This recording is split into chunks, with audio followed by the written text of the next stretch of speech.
Good morning Jain दोस्तों। M2M classes में सभी का स्वागत है। आज देखते हैं 12 जनवरी के महत्वपूर्ण करंट अफेयर्स और इसमें आज हम 45 न्यूज़ देखेंगे आप सभी के सामने तकरीबन 10 या 15 मिनट में। और चैनल को सब्सक्राइब कर लो और मेरे साथ एंड तक देखो। इसमें देखो आपके सामने ये जो करंट अफेयर्स की न्यूज़ हैं, RO के एग्ज़ाम, इसके अलावा यूपी पुलिस, दिल्ली पुलिस, जितने भी एग्ज़ाम हैं सभी के लिए क्लास है, सभी देख सकते हैं। देखो इसमें पहली न्यूज़ है आपके सामने कि हाल ही में अमित नेगी को किस राज्य का प्रमुख सचिव बनाया गया है। तो बताऊं इस सभी के बारे में कि अमित नेगी को जो सचिव बनाया गया है, प्रमुख सचिव बनाया गया है उत्तराखंड का। कहाँ का? उत्तराखंड का अमित नेगी को प्रमुख सचिव बनाया गया है। आप सभी को पता होगा। देखो उत्तराखंड का गठन हुआ था, आपको बता दूं ये उत्तर प्रदेश से बना था और इसका गठन हुआ था 9 नवंबर 2000 को। कब? 9 नवंबर 2000 को। इसके उत्तर प्रदेश के 13 जिलों को काट करके इसको बना दिया था। और देखो इसके बारे में बता दूं कि इसकी राजधानी है देहरादून। इसके अलावा एक राजधानी और है इसकी उत्तराखंड की, गैरसैंण। एक देहरादून है, एक गैरसैंण है, यानी एक ग्रीष्मकालीन है, एक शीतकालीन। और यहाँ के जो राज्यपाल हैं वो जनरल गुरमीत सिंह हैं और मुख्यमंत्री हैं पुष्कर सिंह धामी। ठीक है, पुष्कर सिंह धामी। अमित नेगी को बनाया गया है उत्तराखंड का प्रमुख सचिव। हाल ही में किसानों के लिए तुअर दाल पोर्टल किसने लॉन्च किया है? तो इसको किया है गृह मंत्री अमित शाह ने। किसने? गृह मंत्री अमित शाह के द्वारा तुअर दाल पोर्टल को लॉन्च किया गया है। और देखो ये अमित शाह जो हैं ये भारत के गृह मंत्री हैं, सभी को इसके बारे में पता ही होगा। देखो स्मृति ईरानी है, ये पहले ऑप्शन में जो दिया हुआ है स्मृति ईरानी, महिला एवं बाल विकास मंत्री। इसके अलावा अल्पसंख्यक मामले भी इसी के अंतर्गत हैं, यानी स्मृति ईरानी महिला एवं बाल विकास मंत्री भी हैं। इसके अलावा अल्पसंख्यक मामले भी इन्हीं के पास हैं। और ये जो अश्विनी वैष्णव हैं ये भी इम्पोर्टेंट है। अश्विनी वैष्णव के बारे में भी जान लो कि ये कौन है। अश्विनी वैष्णव हैं रेल मंत्री। कौन? रेल मंत्री अमित शाह गृह मंत्री। और नरेंद्र सिंह तोमर जो हैं ये कृषि एवं किसान कल्याण मंत्री हैं, कृषि एवं किसान कल्याण मंत्री। इसके अलावा राजनाथ सिंह को भी याद कर लेना, वो रक्षा मंत्री हैं। विदेश मंत्री हैं जयशंकर। और नितिन गडकरी वो सड़क परिवहन एवं राजमार्ग मंत्री हैं। और किरण रिजिजू कौन है? अब पृथ्वी विज्ञान मंत्रालय हैं, पहले वो खेल मंत्री थे और अब खेल मंत्री कौन है? अनुराग ठाकुर हैं। और सूचना एवं प्रसारण मंत्री भी हैं अनुराग ठाकुर। आगे देखो हाल ही में भारतीय ओलंपिक संघ ने CEO किसको नियुक्त किया है? ओलंपिक संघ ने CEO किसको नियुक्त किया है? तो ये रघुराम अय्यर को बनाया है। भारतीय ओलंपिक संघ ने CEO बनाया है रघुराम अय्यर को। देखो PT ऊषा ये भारतीय ओलंपिक संघ की अध्यक्ष हैं और पहली महिला अध्यक्ष हैं। ये भारतीय ओलंपिक संघ की बनने वाली पहली महिला अध्यक्ष हैं ये। और ये थॉमस बॉक ये अंतर्राष्ट्रीय ओलंपिक समिति के अध्यक्ष हैं, यानी अंतर्राष्ट्रीय ओलंपिक जो संघ है उसके अध्यक्ष हैं थॉमस बॉक। आगे देखो भारत में हाल ही में भारत जोड़ो न्याय यात्रा की शुरुआत कौन करने जा रहा है? भारत जोड़ो न्याय यात्रा की तो ये कांग्रेस पार्टी ही है। भारत जोड़ो योजना काफ़ी दिन से चल रही है, ये आप सभी देख रहे होंगे। उसकी क्या बोलते हैं, राहुल गांधी की रैलियाँ, कभी जम्मू तो कभी दक्षिण में, कभी उत्तर में, कभी कहीं, ऐसे ही डोलता रहता है ये तो। आगे देखो हाल ही में साक्षी वर्मा मेनन को किस कंपनी ने वरिष्ठ विपणन निर्देशक नियुक्त किया है? साक्षी वर्मा मेनन को किस कंपनी ने वरिष्ठ विपणन निर्देशक नियुक्त किया है? तो ये पेप्सिको को नियुक्त किया है साक्षी वर्मा मेनन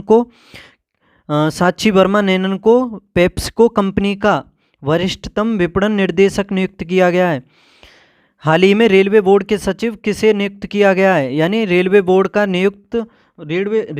का सचिव किसको बनाया गया है? तो ये बने अरुणा नायर। कौन? अरुणा नायर बने रेलवे बोर्ड के सचिव। हाल ही में अंतर्राष्ट्रीय पर्पल उत्सव 2024 का शुभारंभ कहाँ हुआ है? अंतर्राष्ट्रीय पर्पल उत्सव 2024 का तो ये हुआ है गोवा में। कहाँ पर? गोवा में। भारत का सबसे छोटा राज्य भी है गोवा।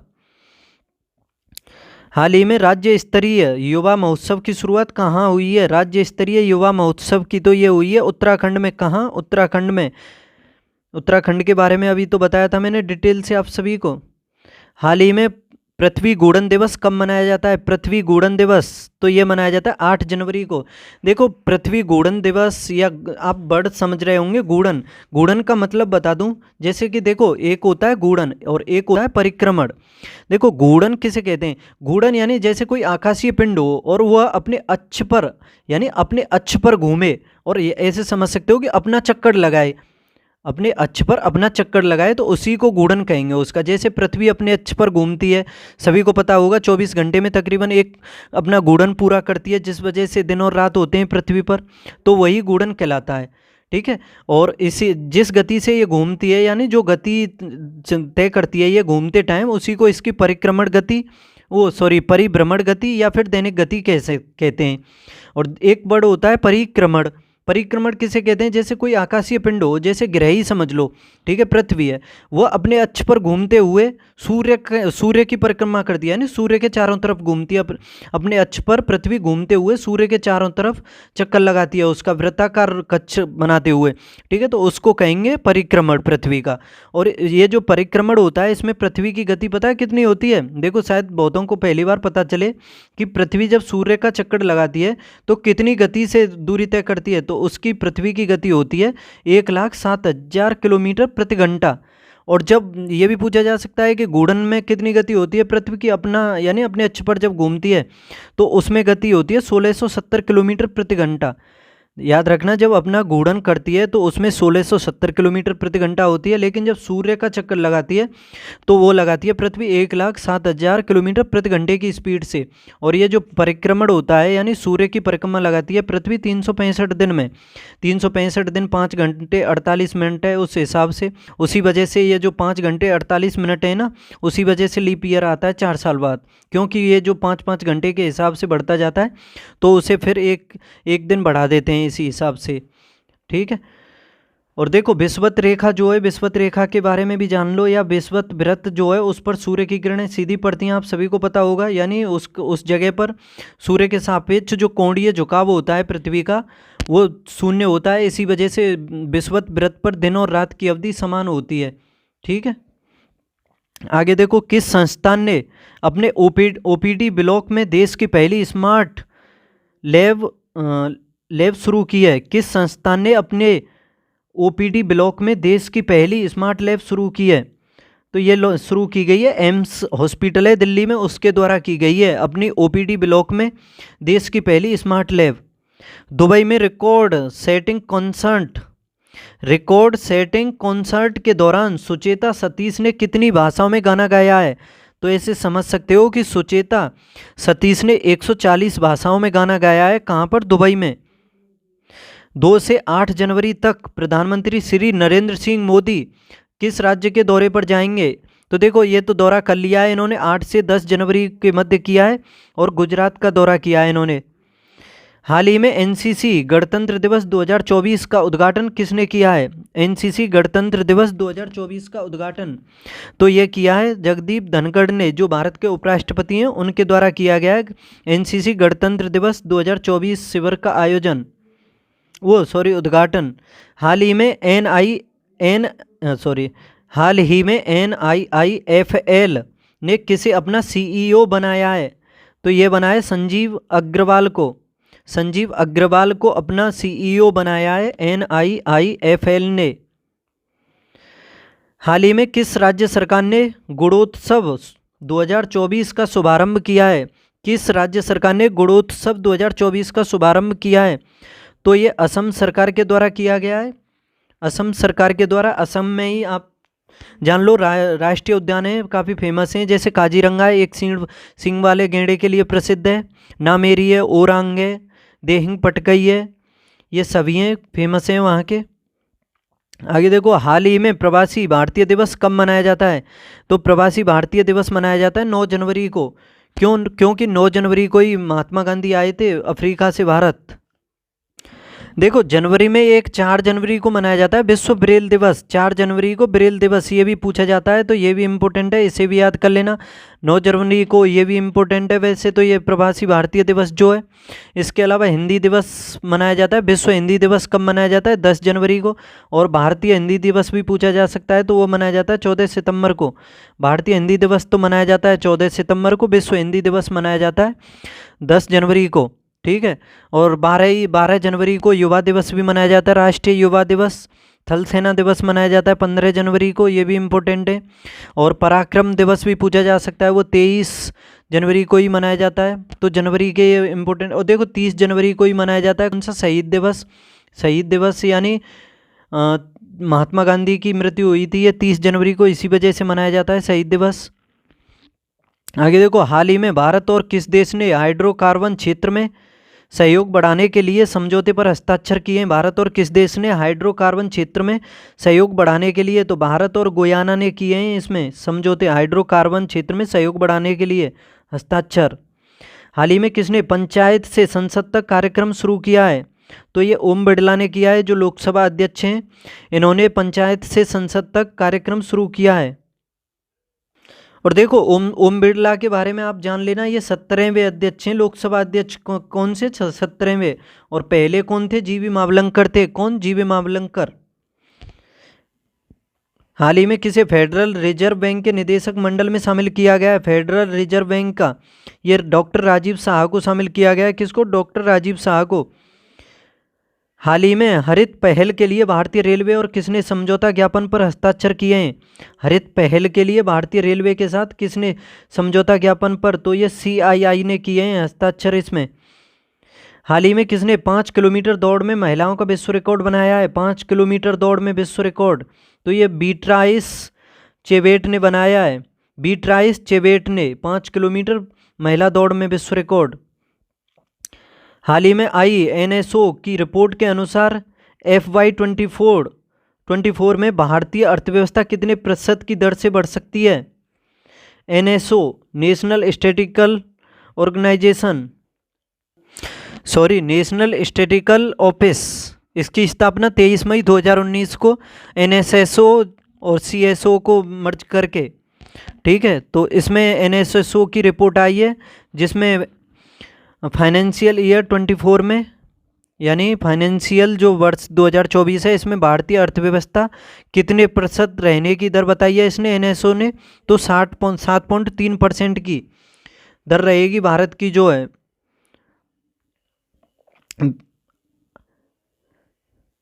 हाल ही में किसने पृथ्वी विज्ञान, एक सेकंड, हाल ही में किसने पृथ्वी विज्ञान योजना का अनावरण किया है? तो यह नरेंद्र मोदी ने किया है, पृथ्वी विज्ञान योजना का। हाल ही में IIT मंडी और किस IIT के शोधकर्ताओं ने कैंसर की दवा बनाने के लिए पौधे की कोशिकाओं को इंजीनियर किया है? यानी किसने प्रयोग किया है? ये IIT मंडी और किस IIT के शोधकर्ताओं ने कैंसर की दवा बनाने के लिए पौधे की कोशिकाओं का प्रयोग किया है? तो ये समझ सकते हो, IIT मंडी और IIT मद्रास ने किया है ये।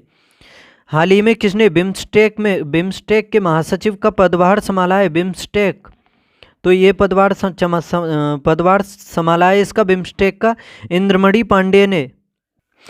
देखो, बिम्स्टेक के बारे में आपको बता दूं कि ये बंगाल की खाड़ी में बहुक्षेत्रीय तकनीकी और आर्थिक सहयोग के लिए ये महत्वपूर्ण पहल है। आप सभी को पता होगा और जान लेना चाहिए इसके बारे में कि बिम्स्टेक बंगाल की खाड़ी में बहुक्षेत्रीय तकनीकी और आर्थिक सहयोग के लिए एक पहल है, और इसकी स्थापना की गई थी बैंकिंग घोषणा पत्र था उसके साथ। कब? 6 जून 1997 को। कब? 6 जून 1997 को। 6 जून 1997 को इसकी स्थापना की गई थी, और इसकी फुल फॉर्म भी पूछी जाती है, तो फुल फॉर्म समझ लो इसकी बिम्स्टेक की, कि bay of Bengal institute for multi sectoral technical and economic cooperation. दोबारा देख लो इसकी फुल फॉर्म और अच्छे से समझ लेना, कि bay of Bengal institute for multi sectoral technical and economic cooperation. मैं भी कंफ्यूज हो जाता हूँ थोड़ा इसकी फुल फॉर्म में, ठीक है। तो इसमें इसका महासचिव बनाया गया है इंद्रमणि पांडे को। हाल ही में भारत ने वित्त वर्ष 2022-23 में कितने लाख करोड़ से अधिक के उत्पादों को निर्यात किया है? भारत ने वित्त वर्ष 2022-23 में कितने लाख करोड़ से अधिक के उत्पादों को निर्यात किया है? तो इसमें किया है 60 लाख करोड़ से अधिक के उत्पादों को निर्यात किया है 2022-23 में भारत ने। हाल ही में किसे सेबी का कार्यकारी निदेशक नियुक्त किया गया है? सेबी का, यानी सेबी का कार्यकारी निदेशक बनाया गया है जी राम मोहन राव को। किसको? जी राम मोहन राव को सेबी का कार्यकारी निदेशक बनाया गया है, यानी भारतीय प्रतिभूति यानी भारतीय प्रतिभूति और विनिमय बोर्ड, भारतीय प्रतिभूति और विनिमय बोर्ड यानी security exchange board of India, इसकी स्थापना की गई थी कब? 12 अप्रैल 1988 को, 12 अप्रैल 1988 को स्थापना की गई थी। लेकिन ये अधिनियम पूछा जा सकता है, कन्फ्यूज मत होना कि पहले स्थापना हो जाए और बाद में अधिनियम हो, तो कहीं ये जैसे 1988 में इसकी स्थापना हुई और अधिनियम 87 का हो या फिर 88 का। लेकिन याद रखना इसका जो अधिनियम है 1992 का है। कब का? 1992 का। और ये प्रभावी कब से हुआ था जो अधिनियम है? ये 30 जनवरी 1992 से इसका अधिनियम प्रभावी हुआ था, याद रखना। और इसकी स्थापना सेबी की 12 अप्रैल 1988 को हुई थी। इसकी फुल फॉर्म भी पूछी जाती है, security exchange board of India इसकी फुल फॉर्म है। हाल ही में किसने जल प्रबंधन के लिए CII राष्ट्रीय पुरस्कार जीता है? और देखो सेबी के बारे में और जान लो इससे पहले क्वेश्चन जो है सेबी का मुख्यालय भी पूछा जाता है, तो याद रखना सेबी का मुख्यालय कहाँ है? लखनऊ में। और एक सिडबी बैंक और है, सिडबी का कहाँ है फिर? सिडबी का उसका सॉरी इसका क्या बोलते हैं, सेबी का मुख्यालय है मुंबई में। कहाँ पर? मुंबई में। सेबी का मुख्यालय मुंबई में और सिडबी का है लखनऊ में। सिडबी का लखनऊ में और सेबी का मुंबई में। आगे देखो हाल ही में किसने जल प्रबंधन के लिए CII राष्ट्रीय पुरस्कार जीता है? CII पुरस्कार जल प्रबंधन के लिए, तो ये हीरो मोटोकॉर्प्स ने जीता है, हीरो मोटोकॉर्प्स ने। हाल ही में किसे जिनेवा में WTO में भारत के राजदूत के रूप में नियुक्त किया गया है? WTO इसका मुख्यालय कहाँ है? WTO का मुख्यालय जिनेवा में। WHO का भी मुख्यालय जिनेवा में है। तो इसमें देखो जिनेवा में WTO में भारत के राजदूत नियुक्त किए गए हैं। सेंथिल सेंथिल पांडियन WTO में भारत के राजदूत बनाए गए हैं।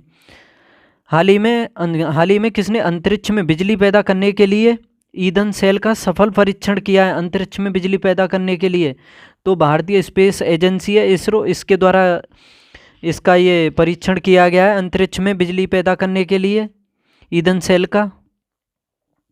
हाल ही में गैब्रियल अटल किस देश के सबसे युवा प्रधानमंत्री बने? गैब्रियल अटल, तो याद रखना ये फ्रांस के सबसे कम उम्र के ये बने। गैब्रियल अटल सबसे युवा प्रधानमंत्री बने फ्रांस के। हाल ही में किस राज्य में कॉलेज फंगथानसी मिशन की शुरुआत हुई है? कॉलेज फंगथानसी मिशन तो ये मणिपुर में शुरू हुआ है। हाल ही में मोहम्मद शमी सहित कितने खिलाड़ियों को अर्जुन पुरस्कार से सम्मानित किया गया है? तो ये सम्मानित किया गया है 26 खिलाड़ियों को, इसमें अर्जुन पुरस्कार मिला है 26 खिलाड़ियों को, और मोहम्मद शमी को भी मिला है। जो अभी विश्व कप हुआ है पुरुषों का, उसमें इन्होंने सबसे अधिक विकेट जीते थे और सबसे अधिक रन बनाए थे। विराट कोहली ने 765 रन बनाए थे और ये विश्व रिकॉर्ड भी है एक विश्व कप में। इससे पहले सचिन तेंदुलकर के नाम था, शायद वो 665 का था उनके नाम। हाल ही में माइक्रोसॉफ्ट ने किस देश में 1 लाख डेवलपर्स को प्रशिक्षित करने के लिए AI ओडिसी लॉन्च किया है? माइक्रोसॉफ्ट ने किस देश में 1 लाख डेवलपर्स को प्रशिक्षित करने के लिए AI ओडिसी लॉन्च किया है? तो ये भारत में लॉन्च किया है माइक्रोसॉफ्ट ने, अमेरिका की कंपनी है माइक्रोसॉफ्ट। और हाल ही में जुलाई में यूनेस्को की विश्व धरोहर समिति की अध्यक्षता कौन करेगा? यूनेस्को की विश्व धरोहर समिति की अध्यक्षता तो ये भारत करेगा। यूनेस्को का मुख्यालय कहाँ है? देखो यूनेस्को का मुख्यालय पेरिस में और यूनिसेफ का मुख्यालय न्यूयॉर्क में। यूनेस्को पेरिस में और यूनिसेफ का मुख्यालय न्यूयॉर्क में। हाल ही में विश्व हिंदी दिवस कब मनाया गया है? अभी बताया था मैंने पहले ही क्वेश्चन में कि 10 जनवरी को मनाया जाता है विश्व हिंदी दिवस, 14 सितंबर को मनाया जाता है राष्ट्रीय हिंदी दिवस। हाल ही में किस देश ने ऐतिहासिक चंद्र मिशन में चंद्रमा के लिए पेरेग्रीन 1 लैंडर लॉन्च किया है? तो ये अमेरिका ने किया है। चंद्रमा के लिए पेरेग्रीन 1 लैंडर है ये किसने? अमेरिका ने। हाल ही में किस राज्य ने 2026-27 तक 500 अरब डॉलर की अर्थव्यवस्था का लक्ष्य रखा है? किसने रखा है 2026-27 तक 500 अरब डॉलर की अर्थव्यवस्था बनने का लक्ष्य? तो ये गुजरात सरकार ने रखा है। किसने? गुजरात ने। हाल ही में किस राज्य के राज्य परिवहन निगम ने भारत की पहली 100% इलेक्ट्रिक बाइक टैक्सी शुरू की है? 100% भारत की पहली 100% इलेक्ट्रिक बाइक टैक्सी शुरू की है, तो ये की है असम सरकार ने। हाल ही में फोने पे ने किस अंतर्राष्ट्रीय भुगतान प्रयाग के लिए सीईओ नियुक्त किया है? अंतर्राष्ट्रीय भुगतान फोने पे ने ये अपना सीईओ बनाया है किसको? रितेश पई को बनाया है। हाल ही में किसने यूनाइटेड कप 2024 का खिताब जीता है? तो ये जर्मनी ने जीता है यूनाइटेड कप 2023 का खिताब। हाल ही में उत्तर प्रदेश सरकार कहाँ 25,000 घरों में सौर छतें स्थापित करेगी? 25,000 सौर छतें तो कहाँ पर स्थापित करेगी उत्तर प्रदेश की सरकार? तो ये करेगी कहाँ पर? वाराणसी में, प्रयाग नगरी, वाराणसी में। हाल ही में किस देश ने कुत्ते के मांस की खपत और बिक्री पर प्रतिबंध लगाने का विधेयक पारित किया है? किस देश के द्वारा कुत्ते के मांस की खपत और बिक्री पर प्रतिबंध? तो यह दक्षिण कोरिया ने लगाया है। हाल ही में प्रधानमंत्री मोदी कहाँ भारत के सबसे बड़े वैश्विक व्यापार शो का उद्घाटन करेंगे? भारत के सबसे बड़े वैश्विक व्यापार शो का तो ये गांधीनगर में करेंगे, गुजरात के गांधीनगर में। हाल ही में किस देश के दिग्गज फुटबॉलर फ्रांज बेकनबाउर का निधन हुआ है? फ्रांज बेकनबाउर ये फुटबॉलर हैं और ये जर्मनी के हैं। तो दोस्तों आज की क्लास में इतना ही रखता हूँ, फिर कल मिलते हैं कल के करंट अफेयर्स के साथ। बताइए कैसा लगा। देखो आज तो मैंने ये क्वेश्चन आंसर मतलब समझ सकते हो वन लाइनर के रूप में ही देखे, कल या परसों से मैं थोड़ा डिटेल भी मिक्स करूँगा इसमें, तो और अच्छे से समझेंगे आप। तो बताना आप सभी को यह कैसी लगी क्लास। इसी तरह से क्वेश्चन लाऊंगा डेली। कल मिलते हैं फिर। चैनल को सब्सक्राइब कर लो नहीं किया है तो, जिससे नोटिफिकेशन मिले आपको। ठीक है, बाय।